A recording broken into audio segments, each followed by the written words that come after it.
सेवाराम और मोतीलाल दो घनिष्ठ मित्र थे। दोनों ही गली गली जाकर पीठ पर पोटली लादकर कपड़े बेचने का काम करते थे। सर्दियों के दिन थे, वह गांव गांव जाकर कपड़े बेच रहे थे। तभी एक झोपड़ी के बाहर एक बुढ़िया जो कि ठंड से कांप रही थी, तो सेवाराम ने अपनी पोटली से एक कंबल निकालकर उस माई को दिया और कहा, माई तुम ठंड से कांप रही हो, ये कंबल ओढ़ लो। बूढ़ी माई कंबल लेकर बहुत खुश हुई और जल्दी जल्दी से उसने कंबल से अपने आप को ढक लिया और सेवाराम को खूब सारा आशीर्वाद दिया। तभी उसने सेवाराम को कहा, मेरे पास पैसे तो नहीं है, लेकिन रुको, मैं तुम्हें कुछ देती हूँ। वह अपनी झोपड़ी के अंदर गई। तभी उसके हाथ में एक बहुत ही सुंदर छोटी सी ठाकुर जी की प्रतिमा थी। वह सेवाराम को देते हुए बोली कि मेरे पास देने के लिए पैसे तो नहीं है, लेकिन ये ठाकुर जी है, इसको तुम अपनी दुकान पर लगाकर खूब सेवा करना, देखना तुम्हारी कितनी तरक्की होती है, ये मेरा आशीर्वाद है।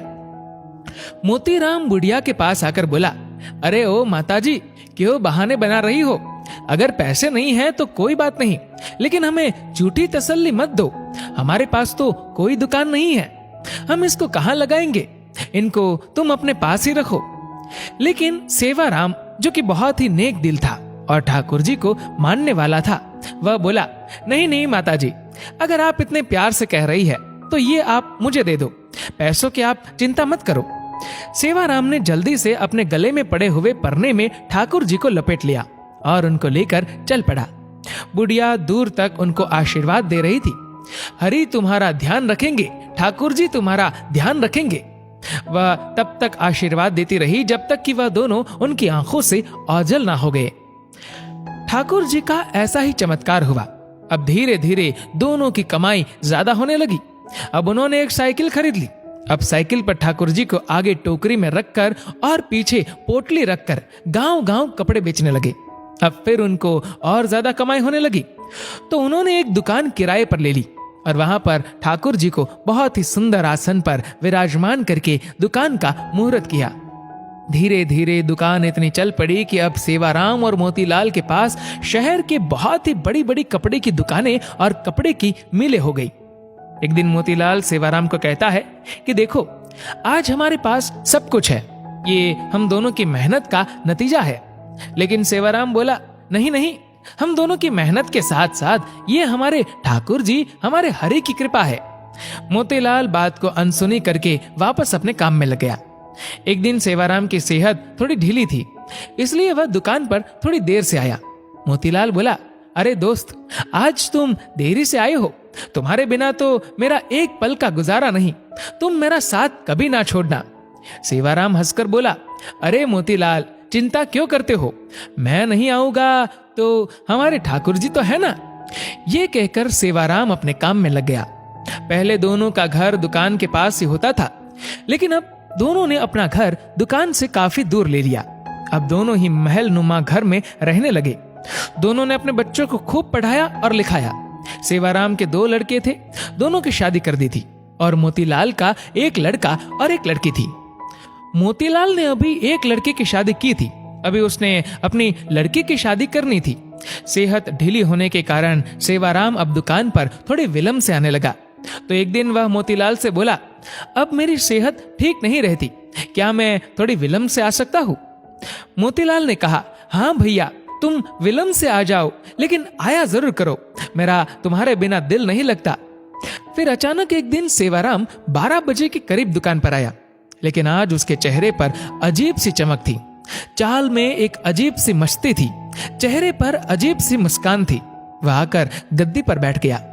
मोतीलाल ने कहा, भैया, आज तो तुम्हारी सेहत ठीक लग रही है। सेवाराम ने कहा, भैया, ठीक तो नहीं हूं, लेकिन आज से मैं बस केवल 12 बजे आया करूंगा और 5 बजे चला जाया करूंगा। मैं तो केवल इतना ही दुकान पर बैठ सकता हूं। मोतीलाल ने कहा, कोई बात नहीं, जैसी तुम्हारी इच्छा। अब तो सेवाराम रोज 12 बजे आता और 5 बजे चला जाता, लेकिन उसकी शक्ल देखकर ऐसा नहीं लगता था कि वह कभी बीमार भी था। लेकिन मोतीलाल को अपने दोस्त पर पूरा विश्वास था कि वह झूठ नहीं बोल सकता और मेहनत करने से वह कभी पीछे नहीं हट सकता। एक दिन मोतीलाल की बेटी की शादी तय हुई, तो वह शादी का निमंत्रण देने के लिए सेवाराम के घर गया। घर जाकर उसको उसके बेटा, बहू, सेवाराम की पत्नी सब नजर आ रहे थे, लेकिन सेवाराम नजर नहीं आ रहा था। उसने सेवाराम की पत्नी से कहा, भाभी जी, सेवाराम कहीं नजर नहीं आ रहा। उसकी पत्नी एकदम से हैरान होती हुई बोली, ये आप क्या कह रहे हैं? तभी वहां उसके बेटे भी आ गए और कहने लगे, काका जी, आप कैसी बातें कर रहे हो? हमारे साथ कैसा मजाक कर रहे हो? मोतीलाल बोला कि मैंने ऐसा क्या पूछ लिया? मैं तो अपने प्रिय दोस्त के बारे में पूछ रहा हूं। क्या उसकी तबीयत आज भी ठीक नहीं है? क्या वह अंदर आराम कर रहा है? मैं खुद अंदर जाकर उसको मिल आता हूं। मोतीलाल उसके कमरे में चला गया, लेकिन सेवाराम उसको वहां भी नजर नहीं आया।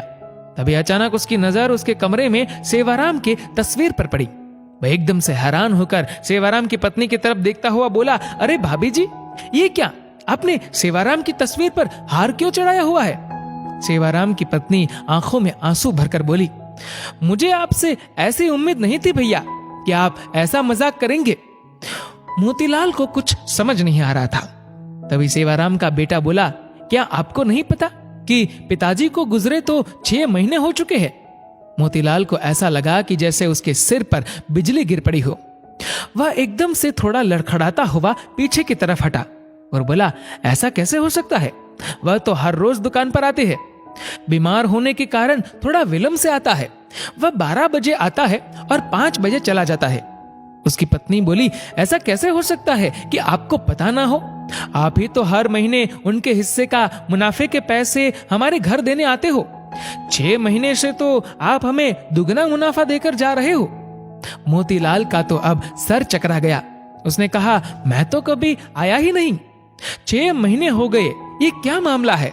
तभी उसको सेवाराम की कही बात याद आई। मैं नहीं रहूंगा तो मेरे हरि है ना, मेरे ठाकुर जी है ना, वह आएंगे। मोतीलाल को जब ये बातें याद आई तो वह जोर जोर से रोने लगा और कहने लगा, हे ठाकुर जी, हे हरि, आप अपने भक्तों के शब्दों का कितना मान रखते हो, जो कि अपने विश्राम के समय मंदिर के पट 12 बजे बंद होते हैं और 5 बजे खुलते हैं।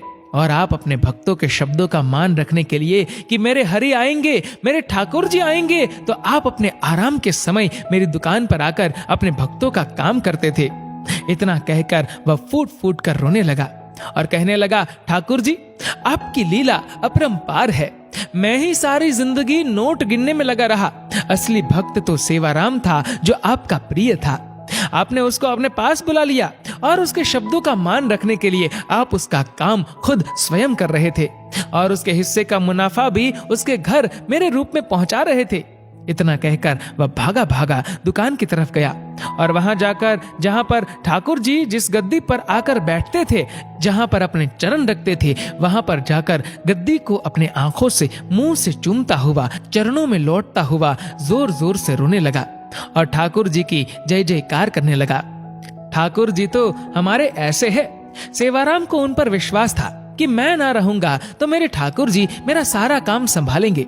विश्वास से तो बेड़ा पार है, इसलिए हमें हर काम उस पर विश्वास रखकर अपनी डोरी उस पर छोड़ देनी चाहिए। जिनको उन पर पूर्ण विश्वास है, वह उनकी डोरी अपने हाथ से कभी नहीं छूटने देते। दोस्तों, इस वीडियो को लेकर आपकी क्या राय है, नीचे कमेंट करके जरूर बताएगा। और अगर आपको वीडियो अच्छा लगा हो तो इस वीडियो को लाइक करिएगा, शेयर करिएगा ज्यादा से ज्यादा लोगों तक, और ऐसे ही और भी इंस्पिरेशन